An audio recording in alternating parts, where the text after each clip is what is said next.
It's called Little League Baseball for boys 8 to 12. 3,000 others like it throughout the nation. A board of directors is chosen to get things going on the local level. Although Little League is nationally supervised, local boards have complete autonomy within the framework of set regulations, and it is the board's job to put the organizing machinery in motion.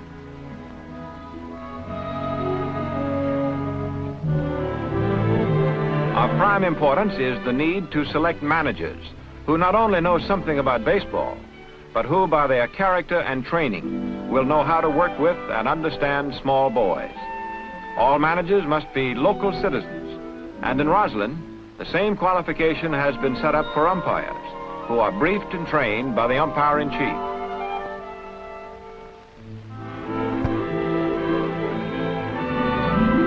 There is even a place for women fans, as the league trains volunteer scorekeepers, one being assigned to each team.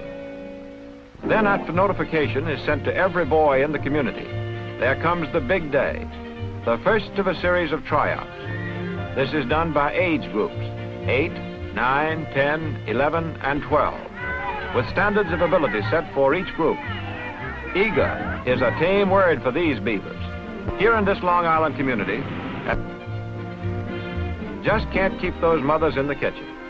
Of course, this is a job that gets done much quicker in women's hands. In the tryout period, usually of several sessions, the boys demonstrate their skills and are judged to be either superior, average, or subpar for their age. Each candidate is graded on hitting, fielding, throwing, and running, and is given an average grade in each skill for the entire tryout period. This enables teams to be formed of comparatively equal strength.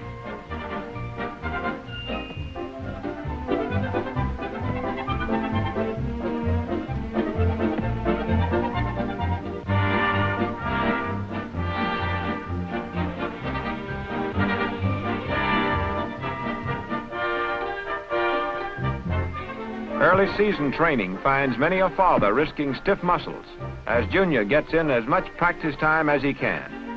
And that isn't all he risks as Mom starts burning up along with the dunner.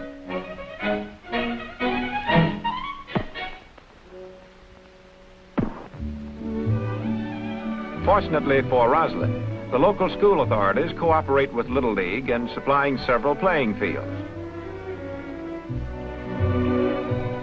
However, the job of getting these fields into shape is taken over by fathers of the boys. And although the result may not have the manicured look of Yankee Stadium, it isn't because of lack of effort.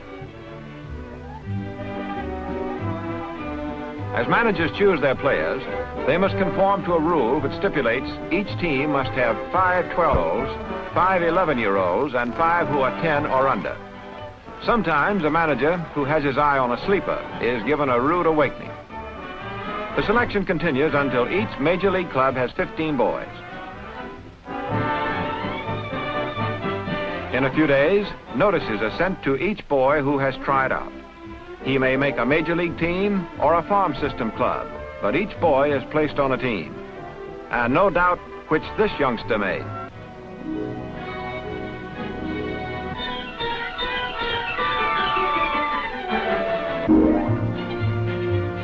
Money for Little League is raised publicly in Roslyn, and each kid helps with the fundraising in his neighborhood. In some communities, the teams are sponsored by local business firms, but here it is entirely a community project.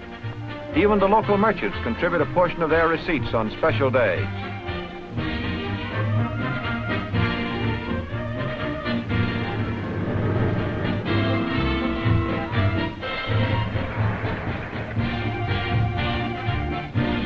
The teams are fully provided with uniforms, bats, balls, and catcher's equipment. It costs the kids absolutely nothing, and all they have to produce is their own glove and a bit of hustle. The ball is the same size as the big league ball, but bats are shorter and lighter. With the teams formed, the managers work to get the most out of their material before the season opens. Use of a batting tee is highly recommended to develop the principles of a good level swing.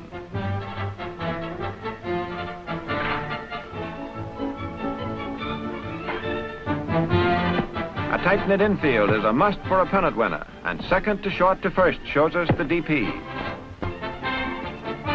Very few 11 or 12-year-olds can throw a curve, and in fact, they really shouldn't even try at that age. But control and a fastball will go a long way in this Bantam baseball circuit, where the pitching distance is 44 feet. Whitey Ford, the New York Yankee star, who is a nearby Long Island resident, recalls how he started out as a youngster and gets all the Roslyn pitchers together for a few gratefully accepted pointers. Little League is not intended to be an incubator for future baseball greats, but it is possible that one of these kids might someday be wearing Whitey Ford's own Yankee number.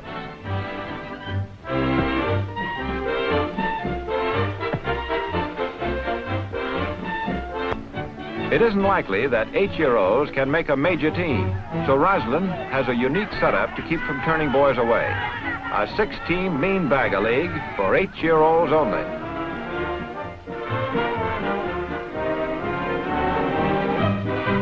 Here, too, is a farm system that pays off. Boys who aren't quite ready for the majors are assigned to one of 10 minor league teams, and again, no boy is left out.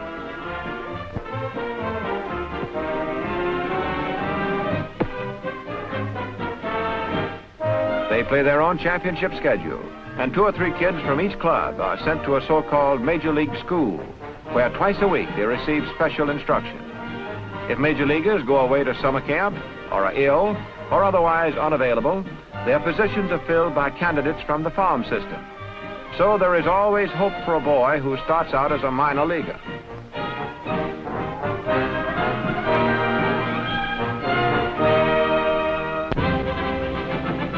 Umpires assigned to each Major League game keep a firm hand on the action, and the kids are taught to respect their decisions.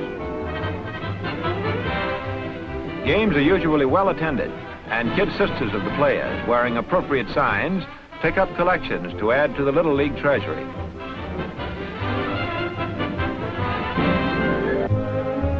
No boy can go to the plate without a protective batting helmet, and he must wear rubber instead of steel spikes.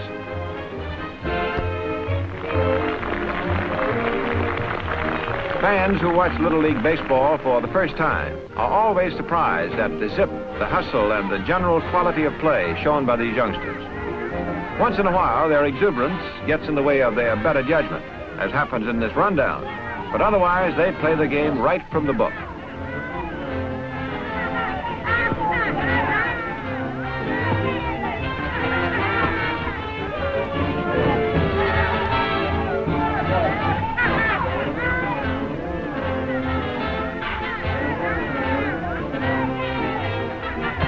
And they get 2.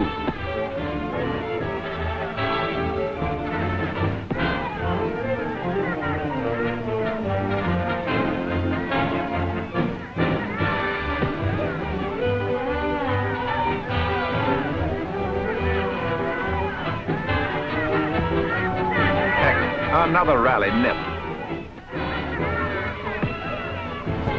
Little League baselines are scaled down to 60 feet instead of 90.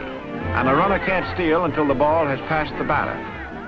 Now, although Little Leaguers consider it fun enough to play on one of their local clubs, most of the boys dream of making the all-star team in their particular league and get into tournament play.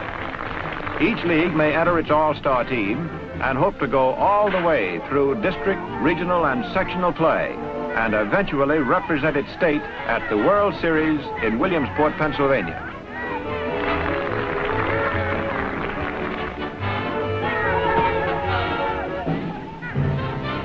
Here in Williamsport is where the idea for Little League baseball was born. And 300,000 boys from more than 3,000 communities in the United States and Canada consider this stadium as their mecca. The survivors of sectional play, 8 teams, arrive in Williamsport for the biggest week of their lives. Not only will they have the fun of playing in this thrilling tournament, but the entire experience will be socially and emotionally broadened.